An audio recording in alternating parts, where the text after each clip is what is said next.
because, I wish we could just do a blast and say, hey, veterans, don't give up. Because a lot of veterans don't know that once you file your claim, it's not the end of the journey. You keep going. No one tells the veterans that buried in between the 30-page document you get back from the VA is that you can appeal. It's not final.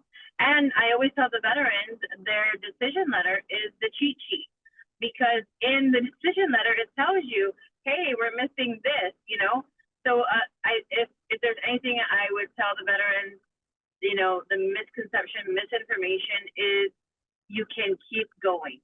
Do not give up. Up today, it's your innovation coach, Rob Jackson, and welcome to another edition of the Innovate Guam podcast, the podcast where we explore all things innovation, technology, and improvement related to the island of Guam. Don't forget to like, follow me, and subscribe on YouTube, Facebook, LinkedIn, Instagram, and Substack. My podcasts drop at the beginning of each week. Also, be sure to check out my Innovate column in the Pacific Daily News every first and third Friday of each month. All right, today we are spotlighting a veteran-led nonprofit that has been rolling up its sleeves for Guam's veterans, HMI. Founded by a core group of veterans around 2021, HMI's mission is simple and urgent. Help every veteran understand, access, and manage the benefits that they've earned. They do this through veterans benefits boot camps, chatting with the coach sessions, and biannual veterans benefits symposiums, and year-round outreach across the island. Our guests representing HMI today are its president, Anthony Taijeron. He's been a tireless advocate for veterans issues across the entire island. And the lovely Miss Corina Ballesta, the vice president of HMI Guam, and really a driving force and backbone and unsung hero behind community outreach and media engagement to raise awareness for all types of veteran services and ensuring that families know where to turn. So I thank both of you all for being part of the podcast. Anthony, Corina, welcome. Thank you, Rob. It's great to be here. Yeah, Awesome. Thank you, Rob. Thank you for inviting us. Well, we have a tradition here on the podcast. We start off with some icebreaker questions to kind of get a sense of where your head is at in terms of innovation.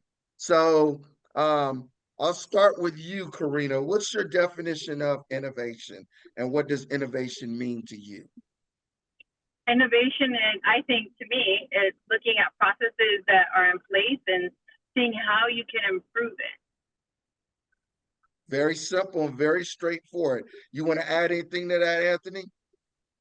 I think it has similar to that too, is finding ways to solve problems in a practical manner and in a manner that can, really set a tone for improving the process. Yep, absolutely. Corina, can you talk about a small micro innovation that HMI introduced, maybe at a boot camp or a symposium or a clinic that noticeably improved the veterans experience? Something that simply had an outsized impact on the way that you provide services to veterans. Okay, thanks, Rob. I know you said one, but there are two actually that we just started doing at our benefits boot camp.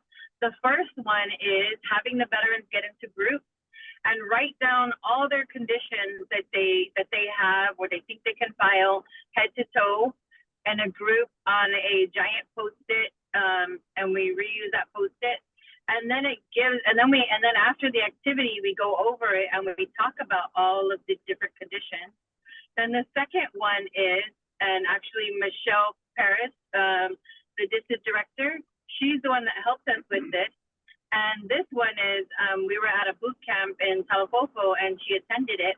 And I said, hey, is there anyone that can help me with math? Because, you know, we're so busy, but I need an exercise that teaches veterans how to do VA math on their own. Because you have to manually do the math. I mean, yes, you can do it online, but we like to teach veterans manuals, right? Because a lot of the systems, sometimes websites don't work, but it's good to go manual, right? To teach manual first, then you can do the cheat online. So Michelle Paris actually helped us with that activity. So it's she created 3 different publications. One is the chart, 38 CFR. The second one is the figure. It's a stick figure, and you can put all your percentages, 0, 10, 20, 50. And then the third thing is instructions. So the veterans also get into groups and they go over the questions and they talk about it and they try to find the man's VA percentage manual. So thank you to Michelle for that. And so those are the few of the hands-on activities that we do at our benefits boot camp every month. Yeah, those are great improvements. Both of those are really great improvements. Anthony, you have anything to add to that?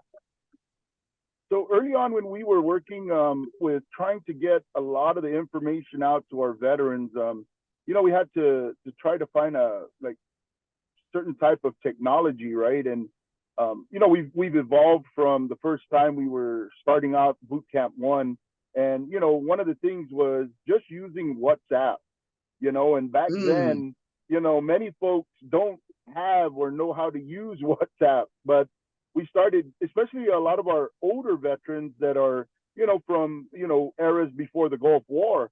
And we try to get them to understand, hey, you know, there's a WhatsApp is a media that you can use and we can communicate on it. We can push out information that will help us to, you know, do what we need to do when it comes to sharing information, you know, getting the different things in there. So it's so you know, ubiquitous, and anybody can jump into WhatsApp on their phone and access it. So we're trying to help with that, and WhatsApp was something that I thought was very useful for the things we do with HMI. Great. Innovation leaders, it's your innovation coach, Rob Jackson here. Are you ready to elevate your vehicle fleet operations? Fleet Solutions is an AI-enabled fleet management system. Fleet Solutions provides real-time video, smart analytics, and total efficiency. Keep your people safe and keep your business moving forward faster than ever before. Fleet Solutions, arriving tomorrow, today. Visit thefleetsolutions.net or call 671-988-9748 to schedule your personalized demo and revolutionize your fleet operations today. So both of you all, I want that special moment, that moment out in the field, or you're at a particular village visit or a boot camp, or maybe even a one-on-one coaching session, and then boom, it hits you. Oh my goodness, this is why HMI exists. This is why, you know, this is really our purpose. Can you share with me when you kind of got that feeling or whatever when that first hits you? Corina. Yes, I'll go first. Thanks, Rob. So I have to say that those moments are not rare. They happen often. It's every day or every other day or every week that a veteran calls and says, hey, I got my percentage. I have money in the bank account. I didn't know I would get this. I didn't think that this would ever happen for me. It's been years. There are so many stories, Rob. I think, you know, if Anthony and I were to stop, you know, and our team, if we were to stop and write down all these stories, we honestly would have a book, because that's how many stories there are. You know, of course, because of privacy, we don't share the names unless they publicly want to share it. But there are so many stories, Rob. Like the most recent was a veteran was filing his claim, and the husband and wife found out that they got over $100,000 back pay. The VA back paid them years. Wow. Yes. And then the most recent one was, and these are small, you know, small wins, big wins. The most recent one was a veteran spouse messaged me and said, "Thank you. I now have Champ VA, which is her husband is 100%, so she can now get health care as a spouse." So there are every day there's small wins, Rob. I wish I could say it's rare, but it's not. It's happening every day. Lives are being changed. Families now have access to free health care, via home loan, money in a bank account, money they never had, school for the children. When you're 100%, the children can go to school for college for free, basically. So there are so many wins. I wish I could say, I mean, yes, there are some that stand out, but most of the time it happens every day. That's amazing. That's amazing. I'm glad that you made it so that, or you shared with us that it's not an uncommon kind of thing, Nope, that it happens regularly and not just that one time or that, that one isolated experience. How about with you, Anthony? Wow. So, so I got that feeling a little bit more early on before, Corina had joined the team, and it's exactly that, right? You don't really know what you're going to be getting from our veterans, right? And they're not all the stories are successes from 0 to 100. There's a lot of trials, right, where they turn in their claims. We look at it, they're distraught, they're upset, they got to do more, and it just seems like the really great part about this is, as Corina said, when they tell you that they finally got something, it's such a blessing for them, and then their lives and their families, they change, right? Because now they're able to do things that otherwise they wouldn't have been able to do. The thing about that, right, is these are things that they should have had anyway. There's no special sauce. I don't dig deep into their business other than, hey guys, you can file your own claim. You can turn in this claim. These are the forms. Get into the va.gov, create an account. They can ask us some questions. We tell them what we've done in the past. Our other veterans that have done things tell them that. We use a doctor to tell them, hey, here's the medical side of this. Nobody else does that. No VA place has a doctor that helps these veterans when they're providing them the service. The only time they see a doctor is when they go through the CMP. But back to the main question is having our veterans just feel that, hey, I can ask a question. Hey, somebody's there for me to try to tell me what something means, because 1, I don't know how to use a computer. 2, I don't know what form to use, right? So even just the thank you they give us for just being able to answer questions for them. And this is not even in the depths of what's going on with your claim. This is just, what's the form? Where do I go? Simple little questions, So that's the piece where you start learning that, my goodness, there's so much help that they need, and even just being there for them is a start. Just be there for them. So anyway, that's when you start seeing that, man, there's a lot that we can be doing, and so many other people can be doing this rather than us fighting each other. Just be available for a veteran and try to give them some direction and tell them what to do. Go out and help those that are helping. Join people that are helping our veterans to make their job easier. That's awesome. That's awesome. So my next question, Tony, you kind of hit upon a little bit. So I'm going to let Corina be the one to answer this one. And that's really about the myths out there about filing VA claims on Guam. What's the one that you wish every veteran and spouse really understood, so that they wouldn't believe a lot of these different myths out there? And how do you address and correct those incorrect information and myths that are floating around out there? That's a good question, Rob, because, I wish we could just do a blast and say, hey, veterans, don't give up. Because a lot of veterans don't know that once you file your claim, it's not the end of the journey. You keep going. No one tells the veterans that buried in between the 30-page document you get back from the VA is that you can appeal. It's not final. And I always tell the veterans their decision letter is the cheat sheet, because in the decision letter, it tells you, hey, we're missing this, you know? So if there's anything I would tell the veterans, you know, the misinformation is you can keep going. Do not give up. Yeah. Just because you get denied once. And this is for any of the benefits. If it's for a benefit for a spouse or a benefit for a child, you just have to read the decision letter, and the VA is asking you, hey, I need this and this, please resubmit, and we can keep going. But a lot of veterans just think, oh, that's it, I'm done. And I wish, you know, I hope this podcast goes out far and wide in your article too, because there are a lot of veterans who meet at parties and rosaries and, you know, the party system. They go and they hang out and then they pass the wrong information. So the right information is don't give up, keep going. This is your claim. And if you don't want to do it for you, do it for your children and do it for your spouse. Do it for the veterans that are coming after you. Lead the way, show them that you are not going to give up, so that when it comes to their time to file their VA claim, that they're going to keep going and they're not going to give up as well. Yeah, that's great advice.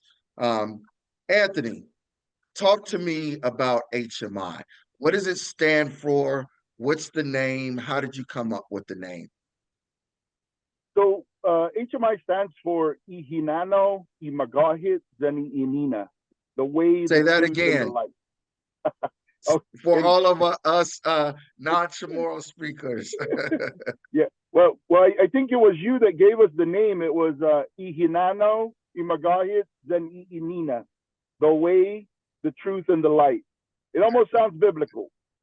So when the founders were sitting around, we were trying to think of a name to give the organization, and somehow that's the name that came up. And when we said it, everyone said, okay, that's good, let's do it. And that's how the name actually stuck. And, you know, some folks would tell us, nobody's going to like that name because it's not English, number one. Number two, it's hard for them to understand it. But, you know, at the end of the day, right, HMI will suffice, number one. Number two, you know, if they need help, we could always translate it for them. So how did that map to the purpose from the founders? The way, the truth, and the light. Why was that such a rallying focus for those veterans who now wanted to help other veterans? So like what Bill often talks about, he's one of our founders, Bill Salisbury, is he'll say things like, you know, we're going to show you the light, right? We're going to tell you the truth. And that way you can find your way to get your claim done, right? And a lot of it, right, it always works when you talk about it in that fashion. And really, right, early on, right, it's a bunch of veterans getting together saying, hey, we got to give back, right? Or, hey, we got to do something. And the idea was, what do we got to do, or how do we give back, and who should we give back to? And that's when we started talking about disability. We talk about, hey, have you filed for your claims and your benefits? And that was kind of the start. Now, one of the things I was going to say too was, one of the things we started out with was by veterans for veterans. Now that was kind of our early we didn't kind of, what's the word? It wasn't anointed as that's the first name, but that's part of the thing we were talking about, because as you're saying, right, why were we doing it, or why were we putting it together, right? It was because we were veterans, and it's by veterans for veterans. So you know, it started to evolve from there. And, you know, these are, when you look at some of our logos, right, you'll see some of those. You also see how early it was, because early on there was no Laddie Stone with Space Force, and we had to adjust it and change so that we could include the Space Force, right? And then of course the change went to the HMI side of the house, and you know, it just continues to evolve. So getting that feeling of needing to give back, doing the whole thing about, taking care of our veterans is all about where it's come from and where we're at today. And it continues to be that, right? Taking care of our veterans. Yeah, absolutely. Kind of the extension of the FUBU, for us, by us kind of Yes, thing. exactly. Not too many people know that. I'm glad you brought That's that up. right. So now you got to be careful because we're dating ourselves. That's right. You bring up FUBU. All right, Yes. Corina, walk our listeners through kind of your core programs, things like the boot camps, the chatting with the coach, the symposiums. Talk about what those things are and how they help veterans start, correct, or complete their claims. Right. So whenever I meet a veteran, I always ask them, do you remember when you went to basic training? And they said, yes. I go, do you remember when you went to school to learn your job? And they said, yes. I said, well, that's similar to what HMI does.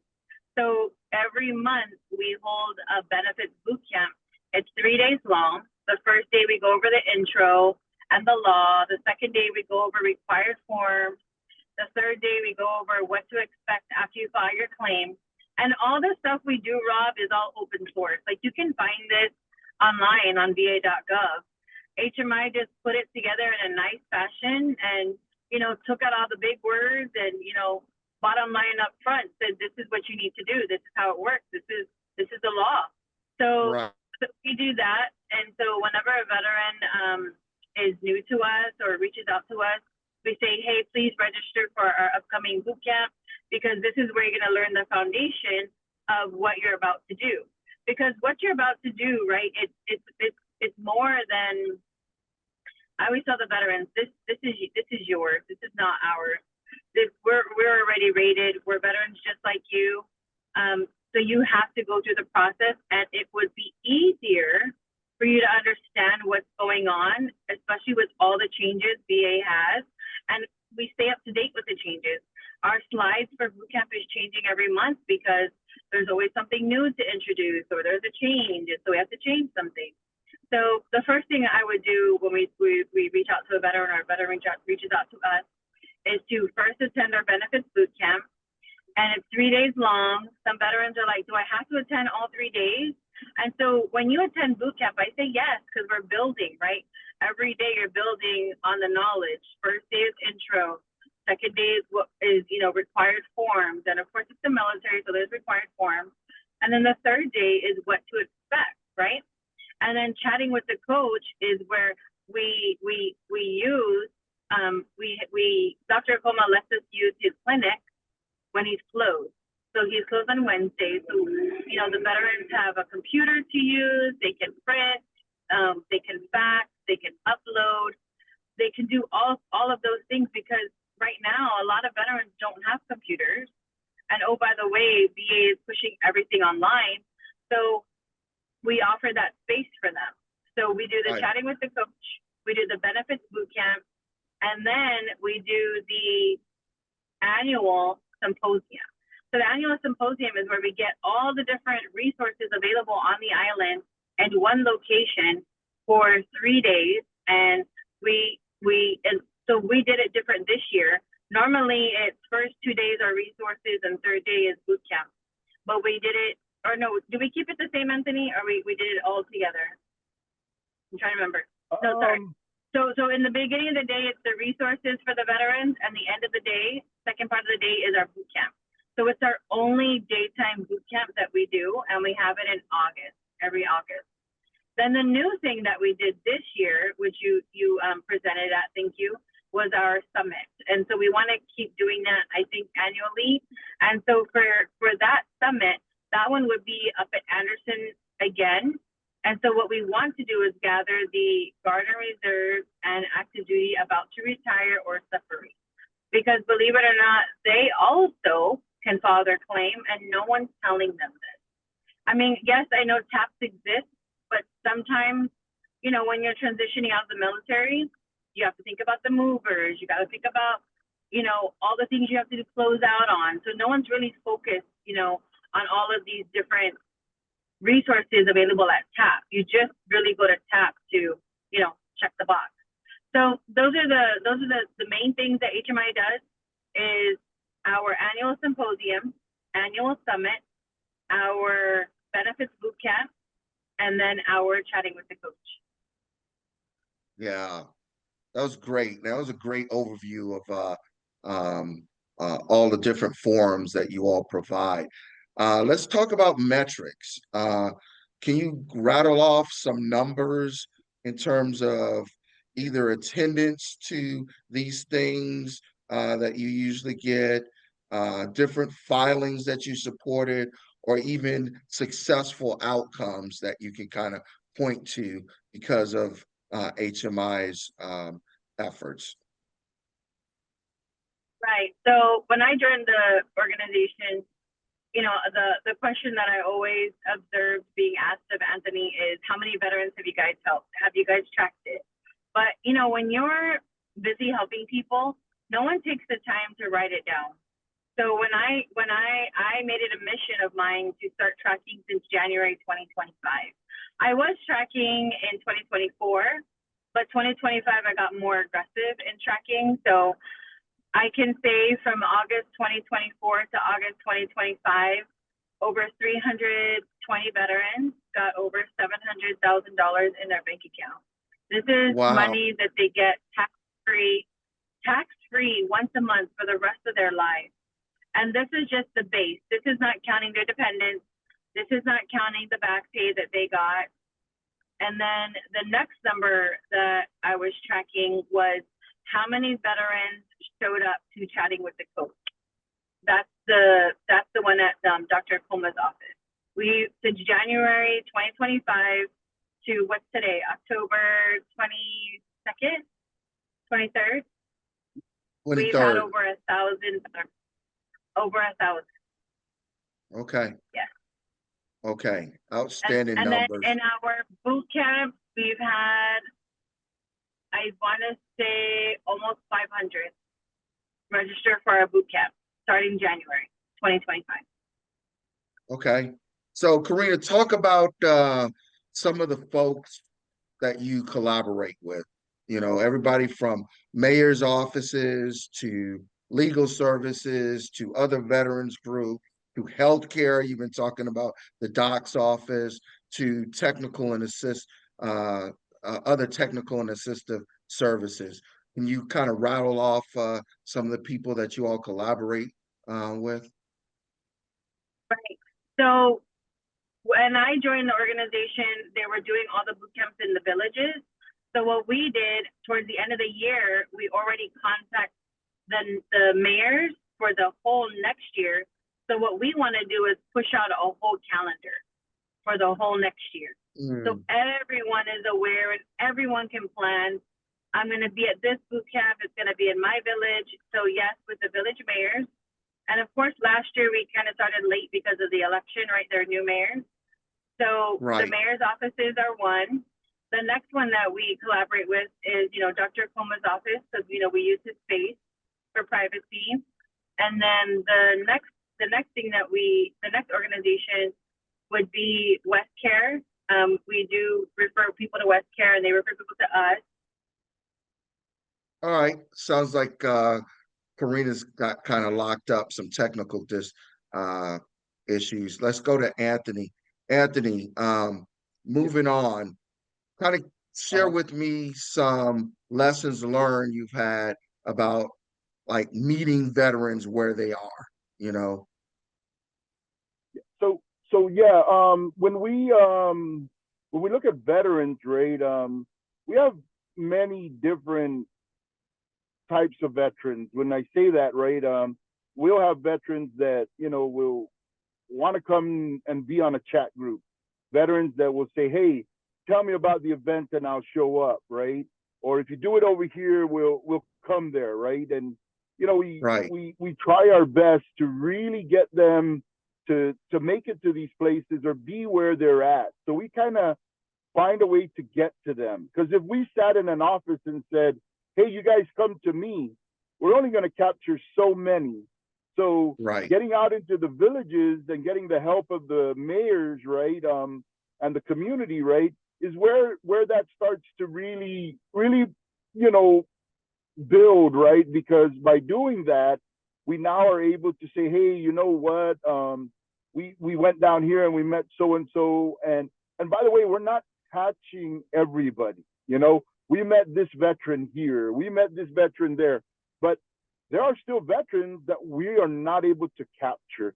You'd be surprised at how many of them, for example, are in their home and can't move, right? And they're waiting for somebody to come see them, you know, and of course for us, we're trying to maximize trying to get the word out to as many folks as we can.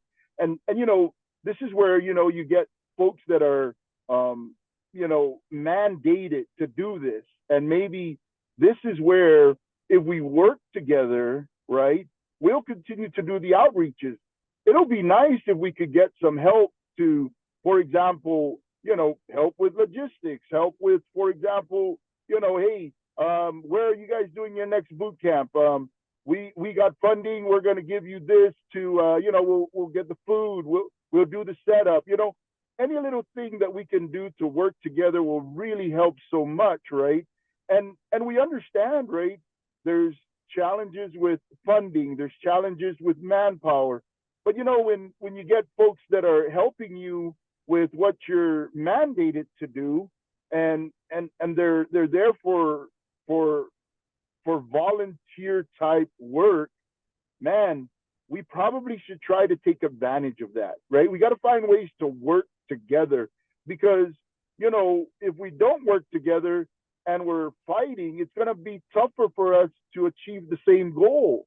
And I Yes. think if we could work on that, that'll be something that could be helpful. But yeah, our veterans are all over the place, and a lot of times, you know, there could be veterans that maybe don't necessarily want to tell you they're a veteran. And when you ask them, well, why don't you think you're a veteran?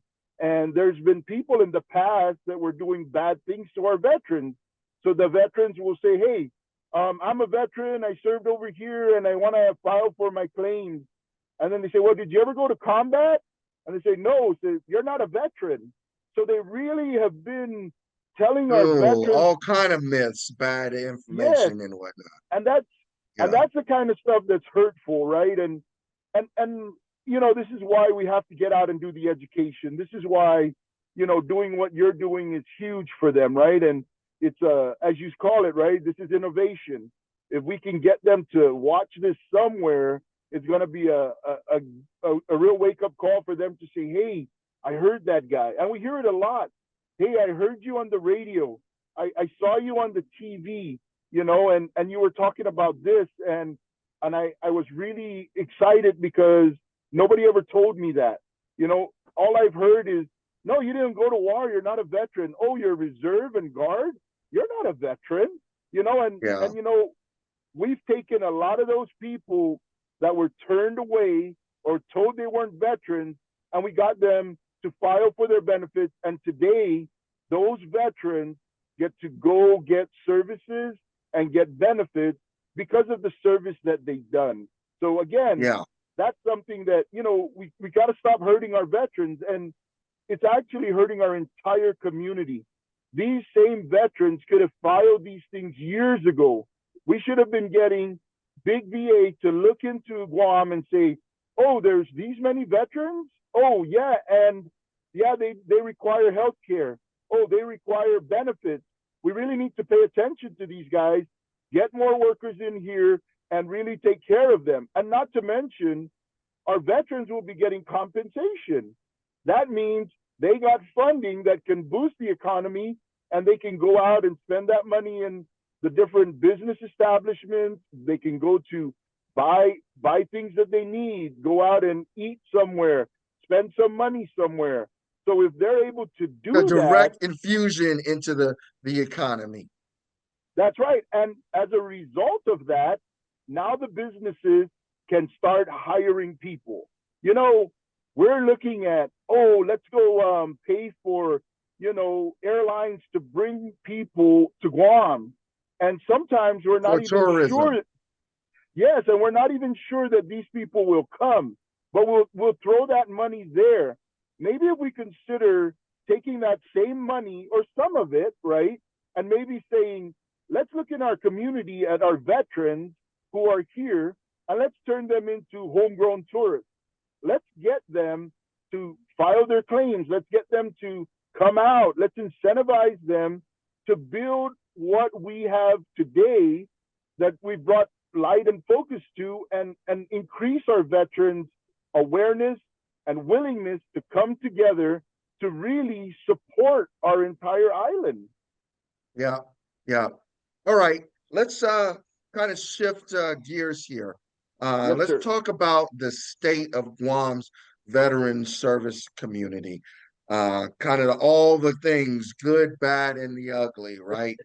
So, from your vantage point, Tony, um, what's working right now across Guam's veteran ecosystem? What's the good, if you will? The good is now more than ever is the best time for us to be veterans. Today we get to do the things we talked about, right? We're able to say, hey, there's benefits for you out there. Hey, there's you can file your claim if you need to, right? So that right there should be our foundation. We need to find our veterans, get them registered. We need to get them to file their claim to see if they're entitled to anything, and then go up and see if they're entitled to some medical care. Just earlier today, we were talking about this, and, many years ago, Naval Hospital was something that everyone on island thought was the epitome of healthcare out here. And I'm not saying they're not a good place to go, but because medical care on Guam years ago was really in its infancy, it was really tough to get medical care out here. And then we started to bring home some folks that went to medical school from Guam, and they started to do the things that would, start building like local clinics ran by some of our local people. So things Yeah. have developed, right? So like Naval Hospital is no longer like the only place to go to. We now have places like GRMC, right? And then we have a bunch of clinics that are popping up throughout the island, right? So those are AMC some clinic. of the things. Yes, exactly. And then we've had places that have been here for a long time, like FHP, right? Yeah. Those folks have been here since I was a little boy. SVA has been around since I was a little boy. And what does that mean? That means that there are clinics that are here, and these clinics are also improving. They're getting better. There's more things that are going on there that really talk about how we are really getting to what is it that we need to be doing, and then that goes back to, I think, how do we get the foundation of the veteran to really be in place so that we can start looking at these things. And again, right, filing their claims, getting registered, going to seek medical care through the CBOC, just to see where you're at. And for a lot of our folks from Guam who have been in the service and sworn in since 1962 to 1980, if you swore in from Guam, came to visit on Guam, or served on Guam in those time frames, you are exposed to Agent Orange, which means that you're presumptive for conditions similar to those that were in Vietnam. So hypertension, ischemic heart disease, coronary artery disease, diabetes mellitus 2, right? Thyroid conditions, bladder cancer. So just these types of conditions, right, will start telling us that, hey, man, if you came here and you experienced any of these, you really should file your claim, because there's a very good chance you can be compensated for it. Now, Right. some folks out there will tell us, well, hey, that's fraudulent and you can't do that. I said, well, what do you mean you can't do that? You are entitled to do that. And here's the thing. The VA has mechanisms in place that will tell you whether you're entitled to these benefits or not. Now, if you go in there and you fake it and you have a neck brace on and you don't have a neck problem and they find you out, then that's you doing it. You know what I mean?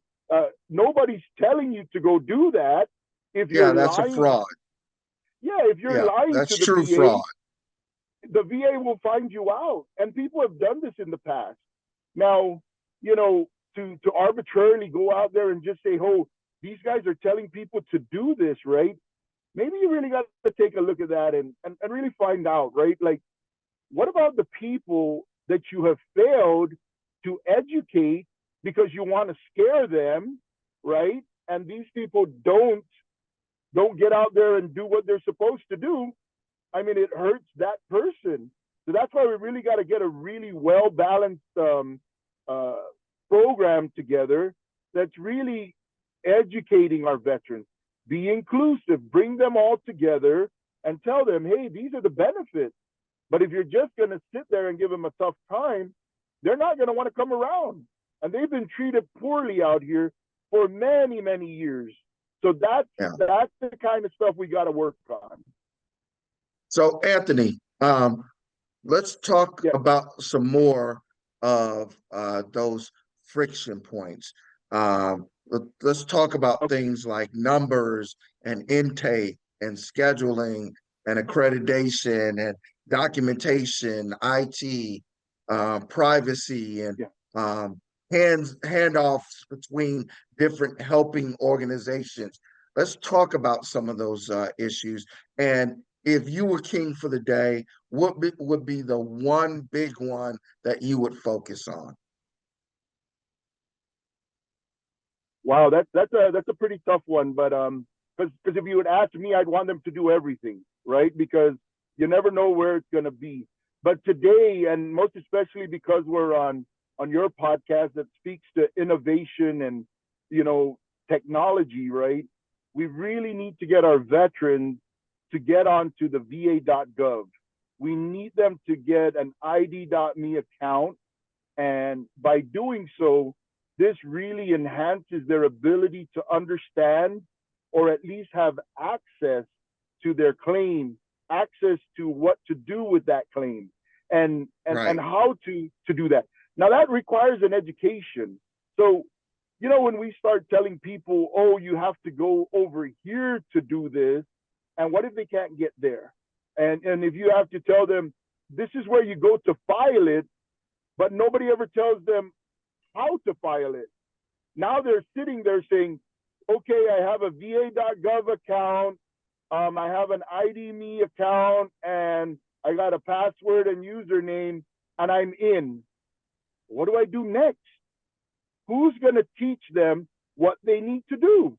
Somebody has to be there to help them say, well, you see this part here, this is what this means.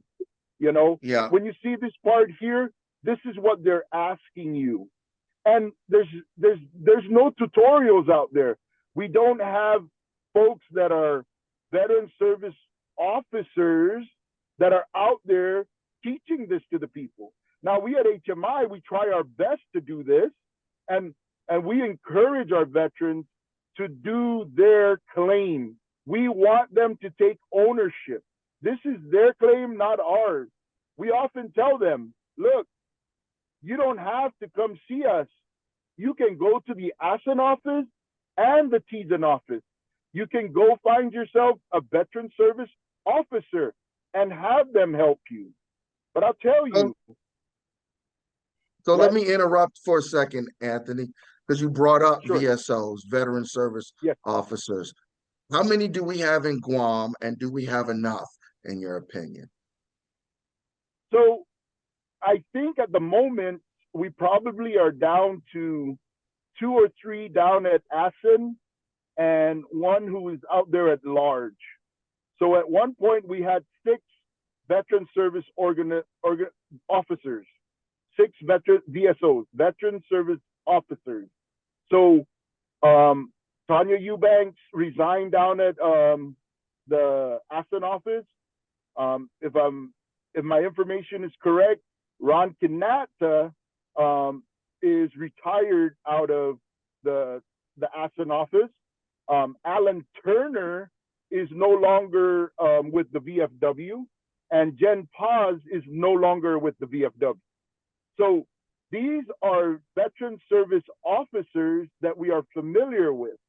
If I'm not mistaken, Joe Meno is still a veteran service officer down in Assen, and I think one or two more down there might be veteran service officers. Now, being accredited. So you're telling me basically a handful of people to service a community of tens of thousands, possibly, of veterans. That's correct. Now they do some things to try to augment that shortage of manpower, and they do that by calling the people down in Assen or even up at Taijeron veteran service representatives. So they're not necessarily accredited, but by virtue of working for the government and doing that job, they're able to help provide service, right, and do some things to help the VSO with the caseload, if you will. So, right. So it's nice to say we have these accredited people. It's nice to say, hey, these people have been trained to do this. But we also have to really take a look at the history of what have we been experiencing with veteran service officers, right? So if our veteran service officers are not able to keep up with the demand, then maybe we need to be looking for an alternative to help with that. And this is just like any other thing we do in the military, right?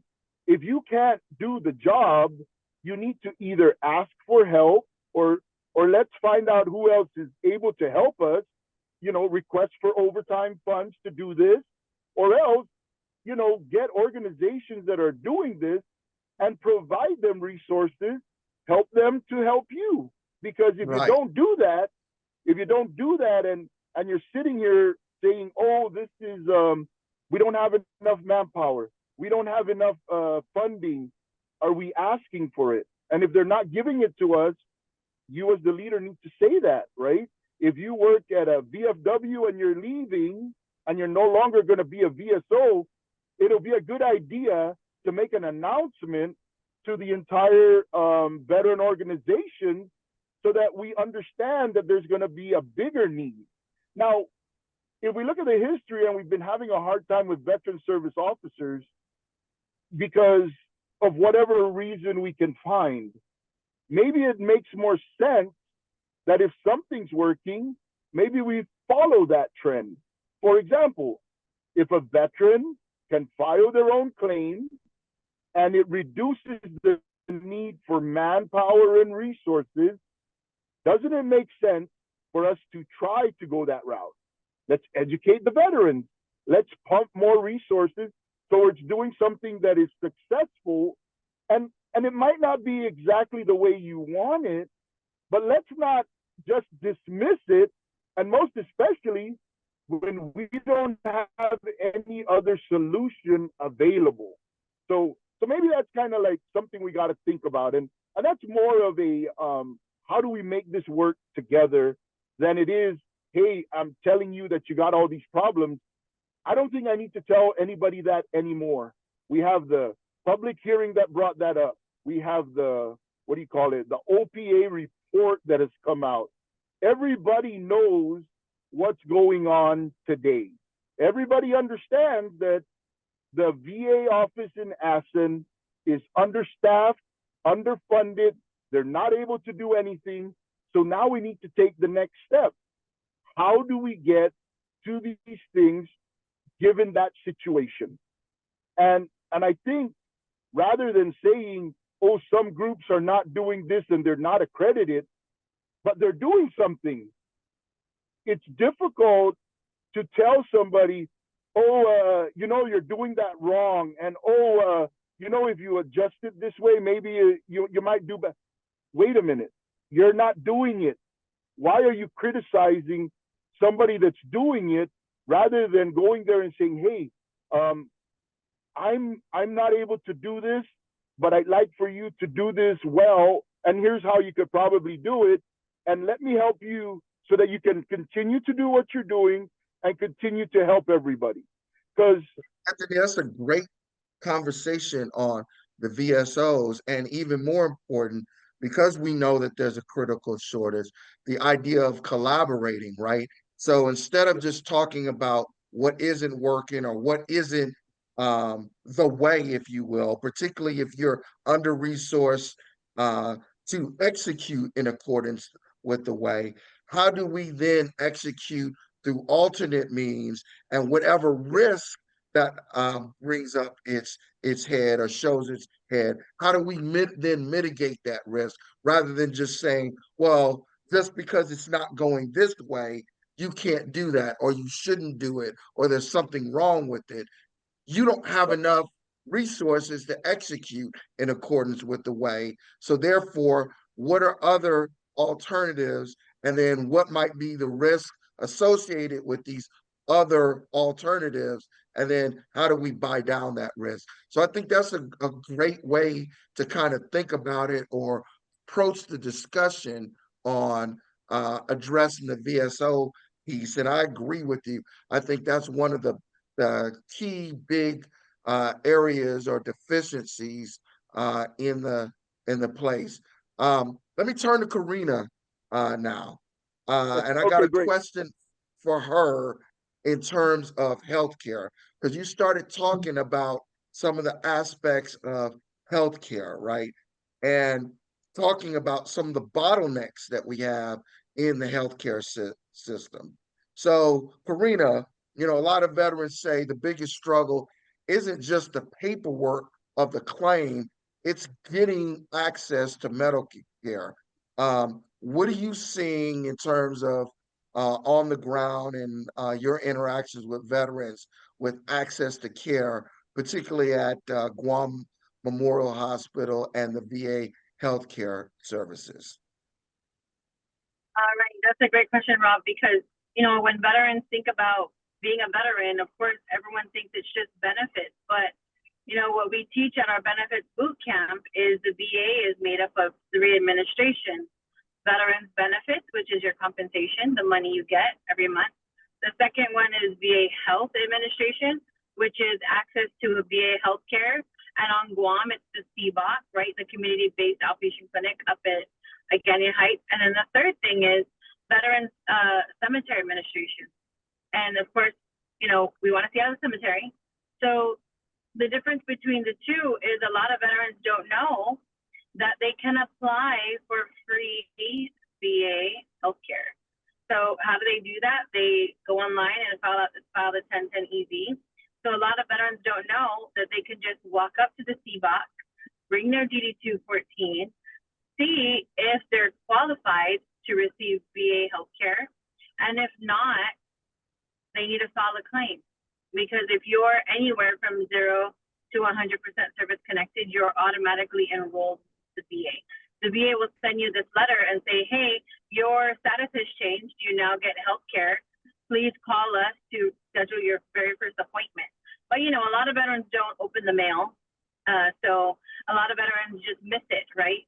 So that's something that we do talk about at our benefits boot camp is don't only, go after your benefits, your compensation, go after your health care. So, Anthony was talking earlier about, Naval Hospital is the best thing for retirees. Well, a lot of veterans probably only served 6 years, 4 years.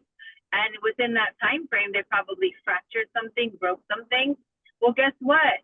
You can apply for VA benefits and you can apply for health care.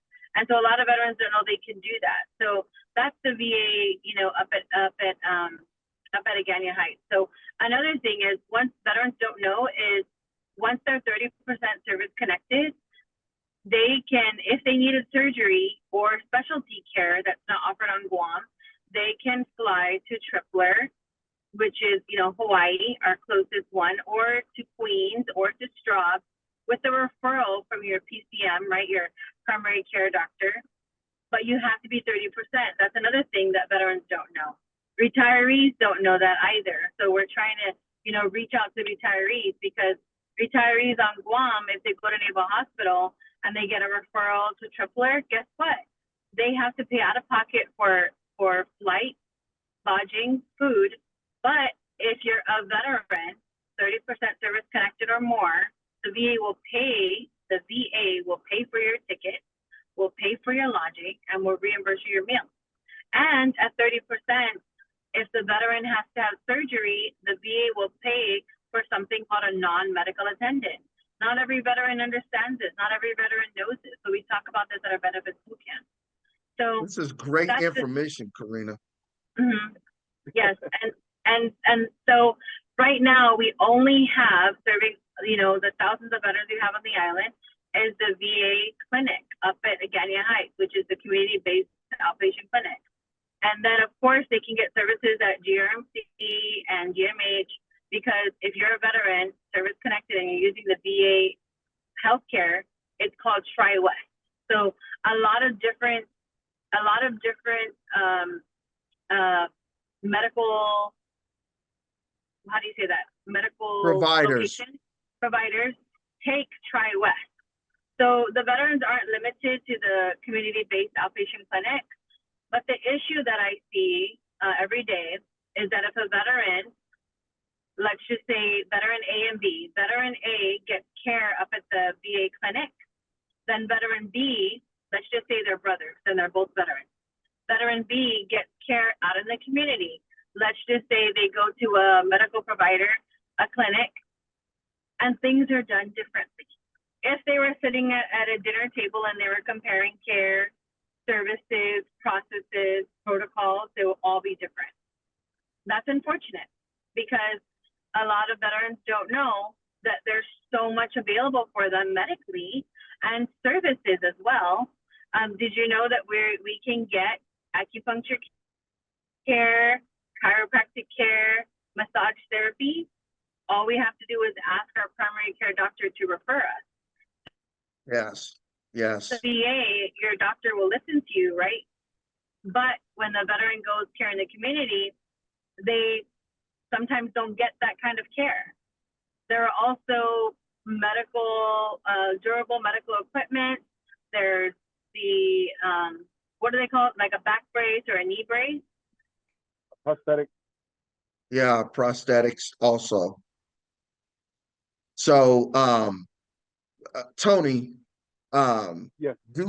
Does HMI or GOVA or any other office have stats that they look at in terms of wait times, long wait times for diagnostics, specialty care, visits, anything like that, to kind of have data to show the access to care kind of issues that maybe veterans are having?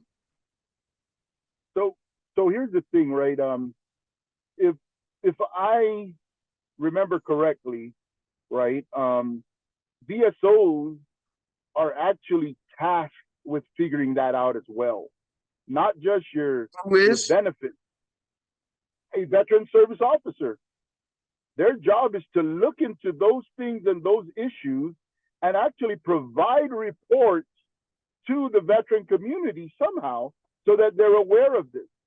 To my knowledge, nobody's tracking that. Now, the people that should be tracking that will be people like Dr. McDermott up there at the CBOC. Now, whether he has that, that's a whole different thing. Whether we have access to it is a whole nother thing. And I'm thinking, right, that these are the kinds of things or reports or stats or data that will definitely help us understand truly what's going on. I know we get some veterans, right, that will tell us, I had the best service at the CBOC. But then I could tell you a whole different group of people that were not treated nicely up there.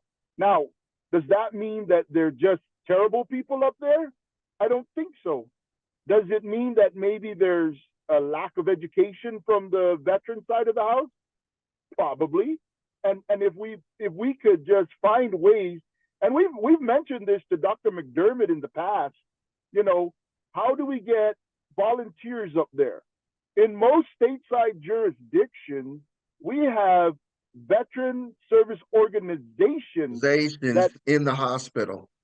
they put volunteers, Yep. and you know what these volunteers will do? They Yep. greet the veteran and treat them like a king when they walk into that Yes. facility. Yes, They they have do. coffee, they have donuts and cookies Popcorn and and all of that. yes, Yeah. they said, like if you were to walk into a stateside facility, how you doing, sir? What's your name? Oh, my name is Rob Jackson. Mr. Rob Jackson, you must be a veteran. That's why you're here. Of course I am. That's why I'm here. And then, you know, they start treating you like a king. Welcome. Yes. What were you going to do here today? Would you like to grab some stuff before you go over there? Are you going to the prosthetics department? It's right down this way. Do you need help? I can take you there. Are you having a hard time? Do you need a wheelchair? Would you like Yes. coffee? You're treated like, hey, we're here for you. And I get it, right? The way the system is running, it requires a little bit more attention. Anyway, veterans require more attention. We are not your typical, hey, let's build a hospital and everything's going to be fine and dandy. It's not. Our veterans are a special case. When I say that, there are certain things that go on with them that requires just a little bit more attention, you know. Right. And if we can start mastering that, and again, what I'm saying is not an indictment on any of these places. These places are fabulous, but on a good day, you are superb. When days aren't good for our veterans, you are probably the worst thing that they're going to be dealing with that day. And I'm going to tell you, if you don't understand that, then you're in for it, because this veteran is not going to back down. He's not going to say no. He's going to tell you, my blah, blah, blah is hurting. I need you to help me now. And they're not treating you bad. They're telling you what they feel. And what you got to understand as the service provider is, okay, sir, let me see what I can do. Have a seat. Or, you know, let me help you over here. Let me try to take care of that so you can feel a little bit better. Make them sit down, and then you can start treating them. Because treating them starts when you start talking to them. And if you've got the wrong approach, you're in for it. You know, get ready for the fireworks. Yeah. Corina. Yes. Did you get a chance to read my recent article about dual use hospital model, like the Lovell Center in Illinois? So I don't need to read it, Rob, because I already know all about it. You know. So what do you think about that for Guam? A dual use hospital to serve not just military members and their families, but also the veteran community, and bringing in an extended resource of the private sector providers into the network as well, so that there's not as big of an issue with access to care. Right.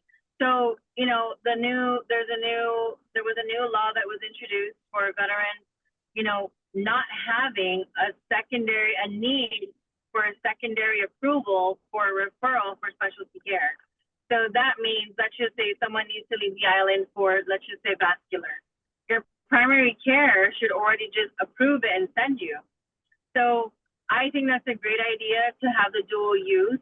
Of course, we would love to have a hospital, and dual use is great. But I think on Guam, the issue is where you're going to find the doctors, where you're going to find the nurses, where you're going to find the specialty care.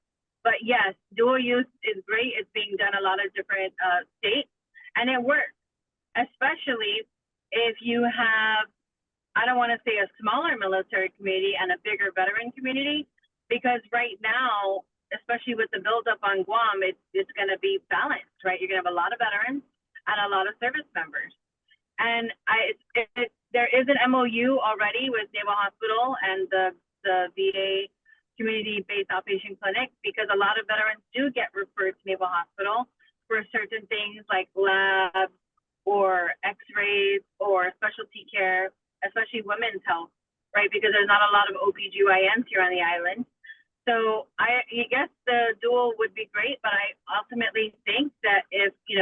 amount of veterans that will be here that will probably call home in the next 20, 25 years, we need a hospital. We need a hospital, and we need to figure out how to staff that hospital. I mean, that's not, that's not on a nonprofit organization, but that could be something that the federal government and local government could work together with, because Guam is beautiful. The marine buildup that might leave at least 10 or 5,000 veterans here who want to call Guam home. And so then that's going to cause a strain on the medical facilities, right? Right now we only have GRMC, GMH, VA, the VA clinic, and then the annex, which is about to open in front of GRMC. So that's all we have. I don't think it's moving fast enough, because right now when you're at the sea box, there's nowhere to park. A lot of veterans complain about the parking. You sometimes have to double park, and then what if you're in an appointment? You got to go back outside and move your car. So yes, I agree for that, but ultimately I think we need our own hospital, our own veteran hospital. So let's talk about that, because this goes right into the issue of veteran count. And HMI was very much a champion behind the year of the veteran count. And obviously the governor made that proclamation, and there is an issue with the numbers that the main VA is reporting in terms of numbers of veterans on the island versus what we think it is. Can you talk a little bit to that, Corina?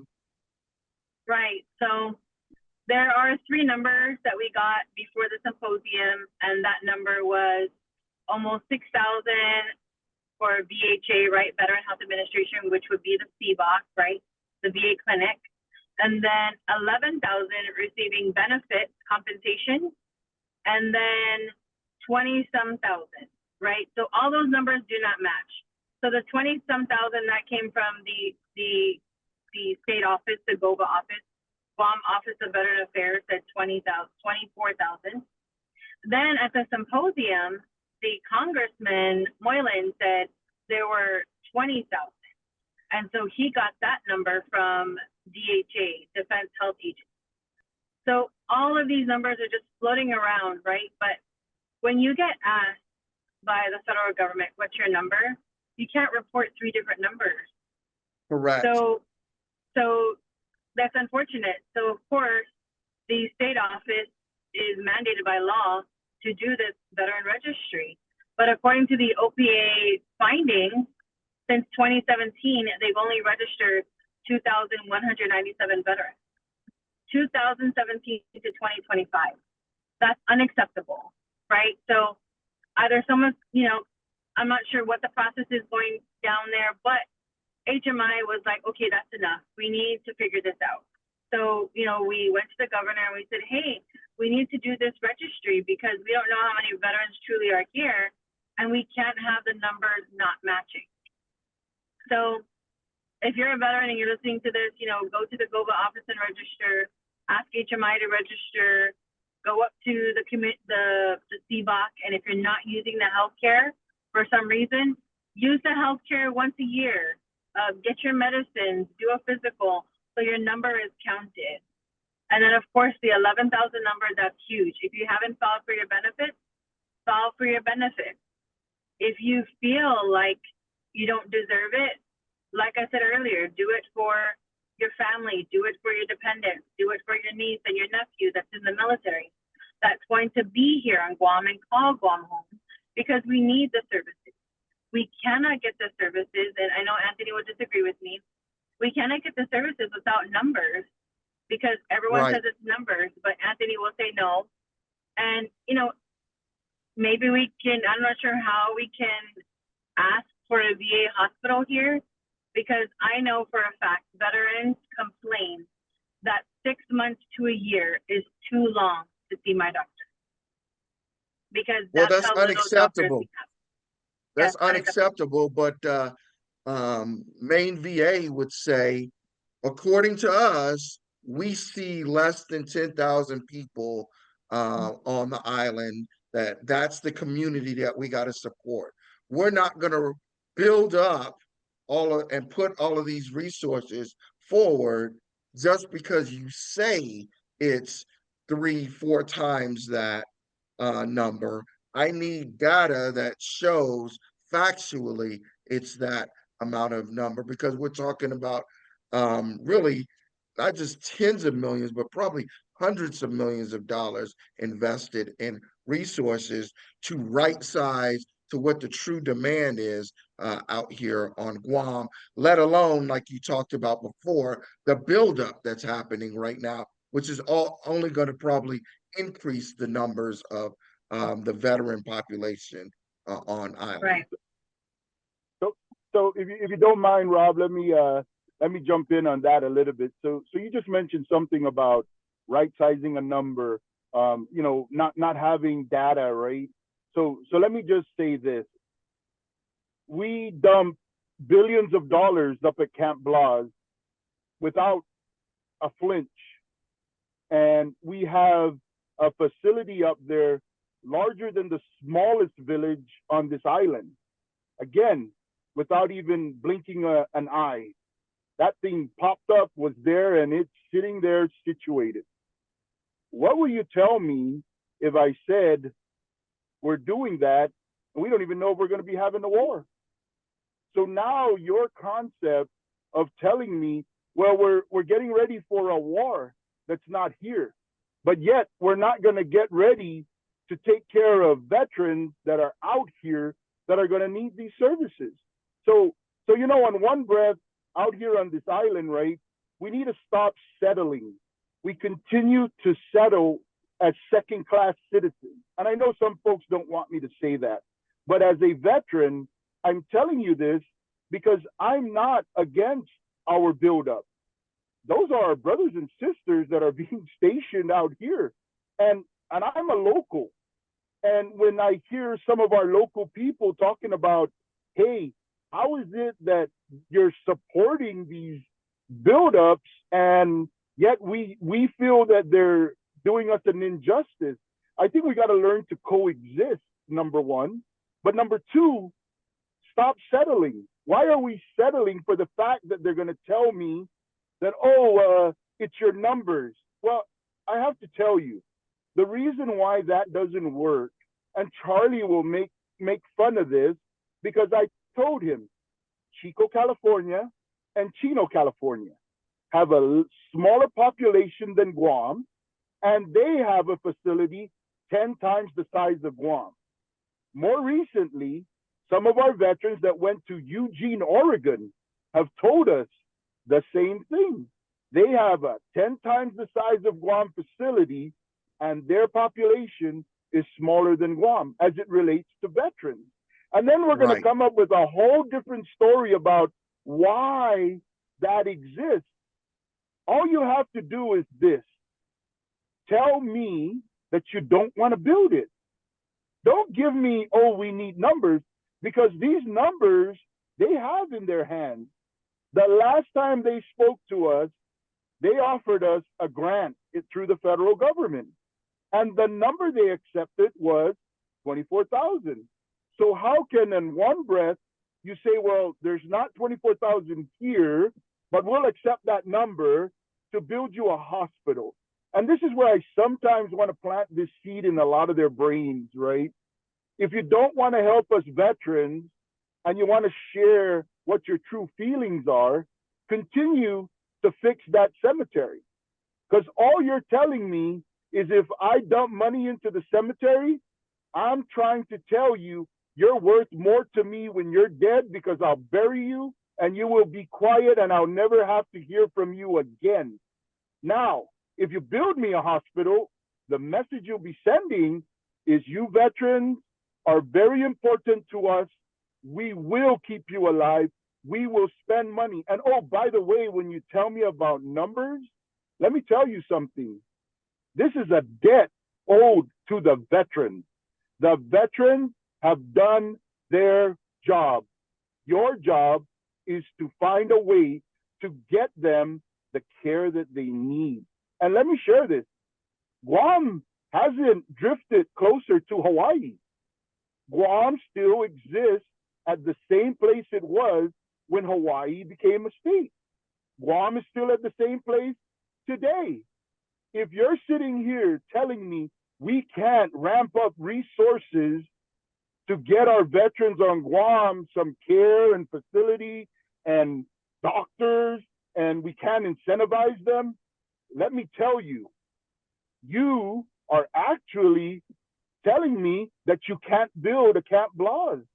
And I have to share with you again, with the blink of an eye, they opened Camp Blas, larger than the smallest village on this island, without even knowing if we're going to be going to war. So yet, in one breath, you tell me you need numbers and you need a mission to get something done, but you can't do that when it comes to, hey, who are these veterans that we need to take care of? And I'll tell you a little bit more. This whole Lavelle, hospital, it's a great idea. I don't disagree. We should do it. And I think anything that we can get out here is good for us. We don't have a mission put together for us to get that. We have an MOU in existence. And in the last 5 years that I've been doing this nonprofit business to take care of veterans, that MOU has been in existence. That MOU is not active. If you tell me, well, there's an MOU and we're going to use it and we're looking at doing, once again, this is not meant to hurt people's feelings or make them feel like I MOU are don't you like talking them. about, Anthony? Between the VA and the Naval Hospital. It's always What do you been in mean it's not existence. active? Nobody's going to the Naval Hospital. Well, we can't walk in, but we can be referred by our PCM. So one more time, if you would all just pay a little bit more of attention, there's an MOU in existence, and yet we're not using those services. What makes us think that the government, the federal government, is going to allow us to have a mandate? We don't know that. So the problem now becomes, if we want to have some sort of Lavelle type of understanding, the facility is too small. The need for more space is not something that is going to be allowable up there. If there is some action that has to go on, that hospital will not care for veterans. It will care for active duty. So what I'm So trying that's to the say argument. is, That's the argument, Anthony. So I'm not in disagreement with you, and I'm sitting here hearing all of the passion and hearing all the feeling in your voice. yeah, So don't think I'm not getting it. I'm getting the full rays of the sun coming from you about yeah, how important this issue is to you. But yeah, that's why I think it's important to know what the governor's doing. It's a readiness issue and it's a human dignity issue. Both of yeah, them side by side. That one, you don't have your resources right size for the mission that you're asking the active duty to do in times of contingency if something breaks off, and you don't have the right level of resources, right size to the veterans community who need yeah, that stuff right now.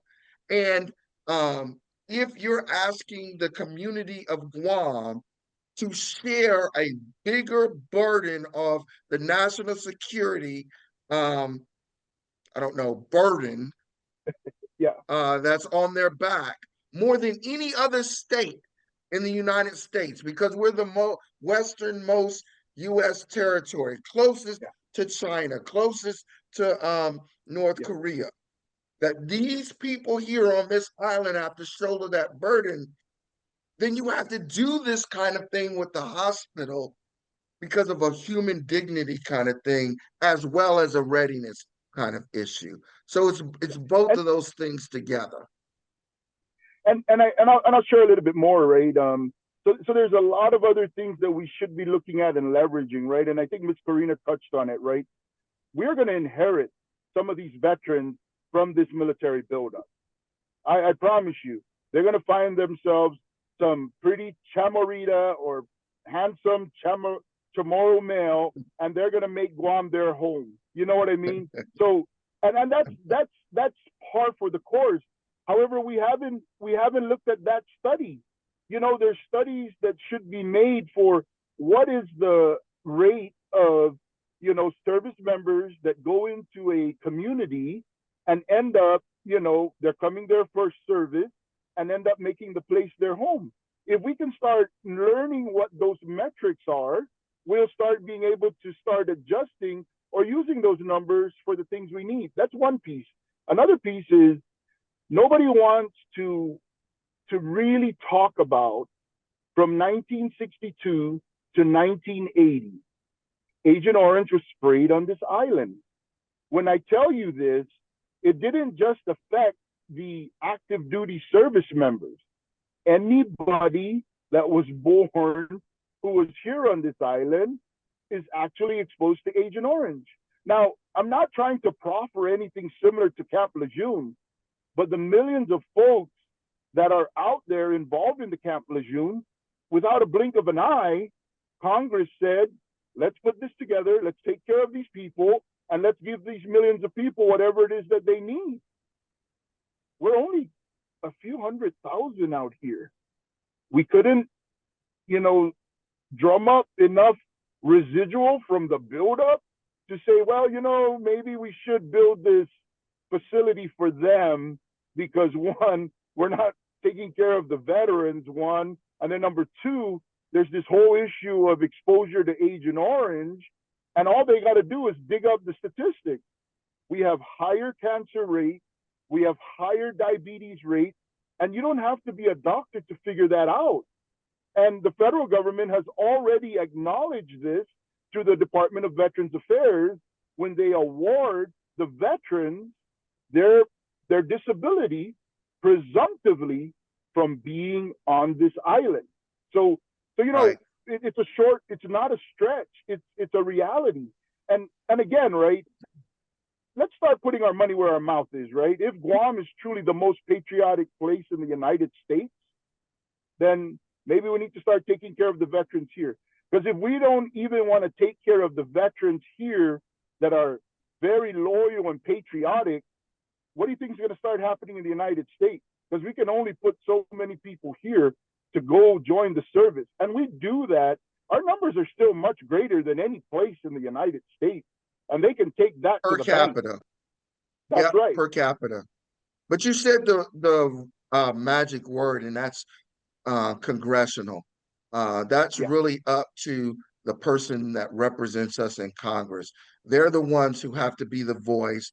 They're the ones who have to bang that drum. They're the ones who need to stand on the right people's desk to articulate what's going on out here and why it makes sense to do certain these things and get the funding, the congressional appropriations in order to do that. So that is definitely a congressional issue that is just a complete fight in Congress to get those appropriations.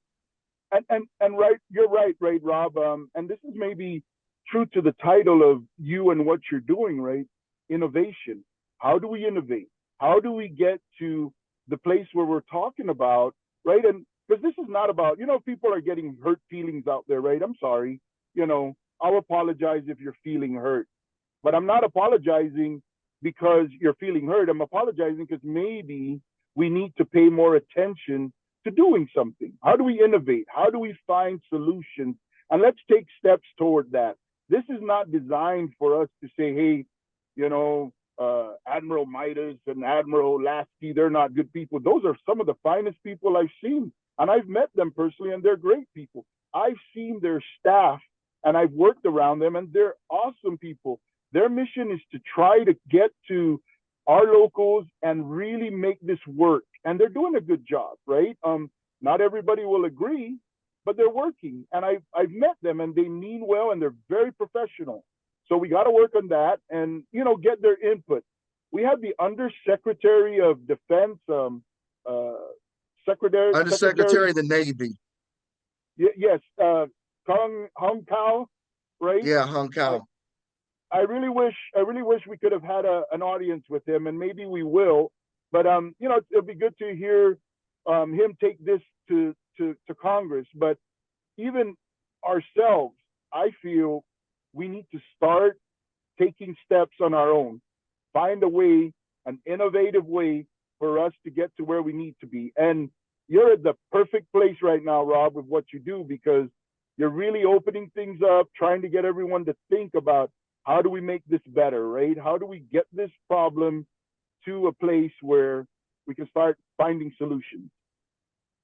All right. So, man, we could go on for days and days with this conversation. No, we And cannot.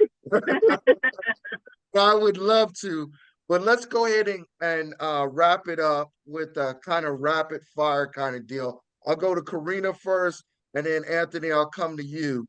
Two things I Okay. want you to hit on your way out. One, what can we do to collaborate better between the veteran service organizations? And two, HMI specifically, if you were given a small grant and two fellows for 6 months, what do you think you'd be able to execute on? So again, first one, how can we better unite all of the veteran helping organizations to get a better outcome for the veterans community, one, and two, HMI. If HMI specifically was given a check and two paid fellows for a 6-month period, what would you be able to get done? Corina. Yeah, thank you, Rob, for that. So the first thing what we know the veteran organizations would be to let's all work together. Let's just stop hating each other, and everyone has a mission. Every organization, was created, whether it's 100 years old or 2 months old. You have a mission. Don't put down the other organizations that are doing great. If you see what they're doing, say that's great for you. I have my own mission over here. Don't talk bad about the organization. And another thing, everyone always says the Veteran Commission is the place to organize us. I don't agree, because every organization can do what their bylaws and their articles say they can do, right? That's why they were created. So I guess I would say every veteran organization, if you can't work together, if you can't say something nice, don't say anything at all. Give people kudos, give them credit where credit is due. You don't have to put people down, because guess what? Every organization is doing their mission and it's affecting a veteran population. You shouldn't have to pick on the ones that are working. Everyone has their space. Everybody has their own unique Yes. space or segment Right. of the veteran population that they're targeting. Right. Okay. Right. And then the second thing you said was, what if we, HMI was given a check and two fellow interns to work? What would we do? What would we execute? I would say I would do more outreach events. I would go where the veterans are. I would, go out there and reach more the than veterans once a month. Oh, definitely more than once a month, because they're the fellows, right? And then they would create processes and make it efficient. How do you reach all the veterans? And then if you met a veteran that never filed their claim, find out why they never filed. Show them the way, and get every veteran registered and get every veteran to file.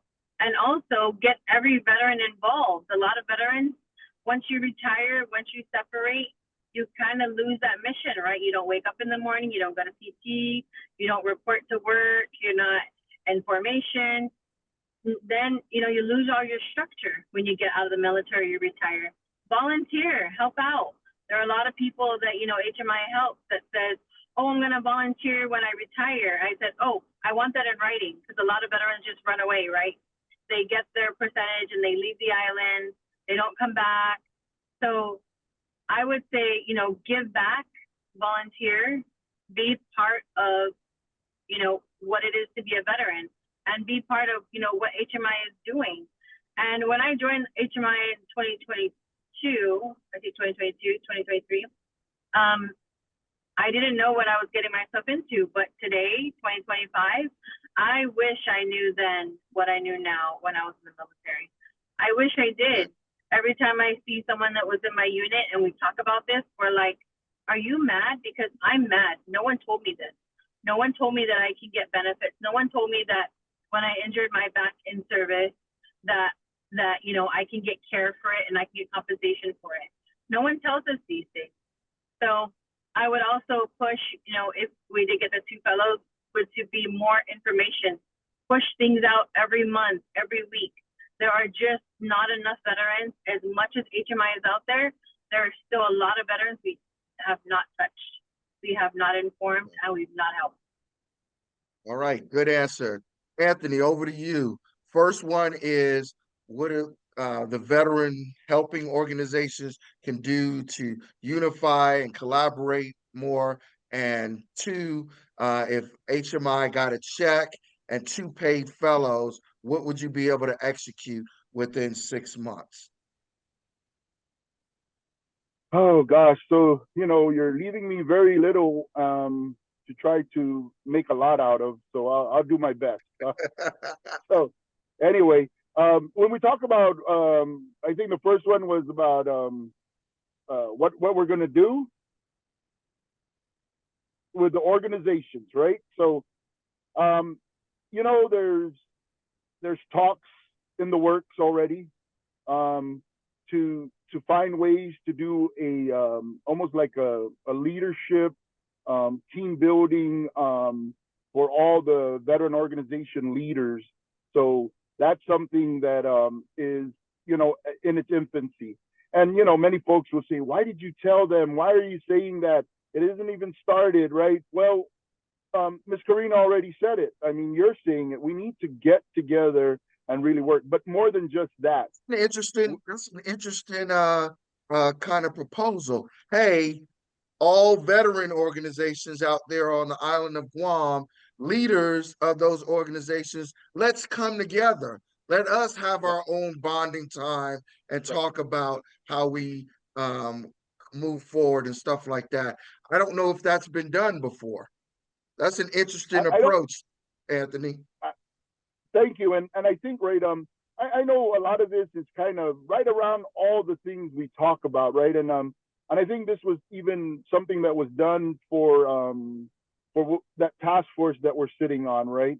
That task force was designed to really try to find ways to help out, right? And that's, I think, this is where we're headed with it, right? So we needed another mission or project to tackle, and I think this might be it, right? And at some point, we're going to have to come together, really sit down, and really take care of once and for all, knowing what it is that would make us function better together.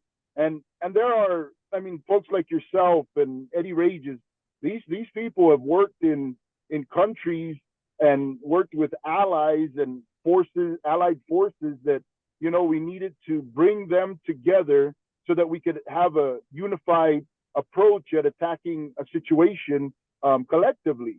So if we can do it with folks that are not even all American and not even in the same military, then I think we can do it amongst ourselves as Americans and military members. All veteran community organizations who have the same mission and goal. There you go. Yeah. And I think in the end, right, Rob, our goals are all the same, to help improve the well-being of our veterans on the island of Guam. So if we can all be united looking at that, we're not going to agree on everything, but we're going to need to understand what is the way forward. How do we do it? How do we help each other to understand what it's going to take for us to get this together? And no more lip service. If you're out there just talking and not walking, if you're talking the talk and not walking the walk, we need to make sure we do that. So that's part one, right? Part two, what I'm noticing is a lot of our problems here on this island stem around not just our, what do they call it? The tyranny of distance, right? I mean, we've shortened that with technology. Now, what we really should be doing if we could get funding and some fellows is really concentrating on things like feasibility studies that would give us the roadmap for where our goal is for all our veterans. We need to do things like trying to understand how we can improve the funding process, because if we can get more money and we can apply When that you mean money funding to process, you mean appropriations, congressional anything appropriations.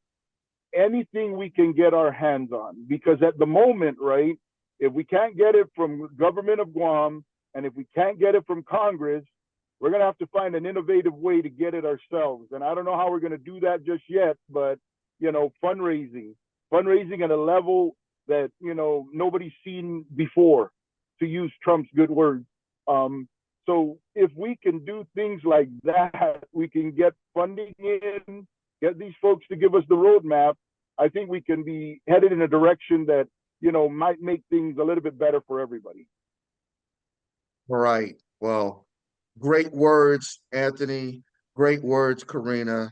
You did not disappoint.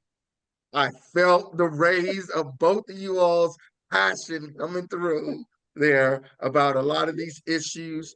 And you definitely have the battle scars from time out there in the field, you know, trying to make things better for the veteran community, the island. And I just want to say thank you. Thank you, thank you, thank you for what you guys do on a daily basis. And it's not just you all, there's a whole team of volunteers behind you who aren't getting paid, who come out and support HMI at all of these different events and stuff to help make you all successful and ultimately get the services to the veterans that they need. Thank you for being guests on the Innovate Guam podcast, and thank you for everything that you do. To my audience, I hope you were inspired and you learned something new today. And remember to follow me on all social media platforms, including Substack. Be sure to like, share, and subscribe to stay up to date with all future episodes. And don't forget to check out my Innovate column in the Pacific Daily News the first and third Fridays of each month. See you next time. And remember, whether at home or at work or at play, always innovate. Thank you.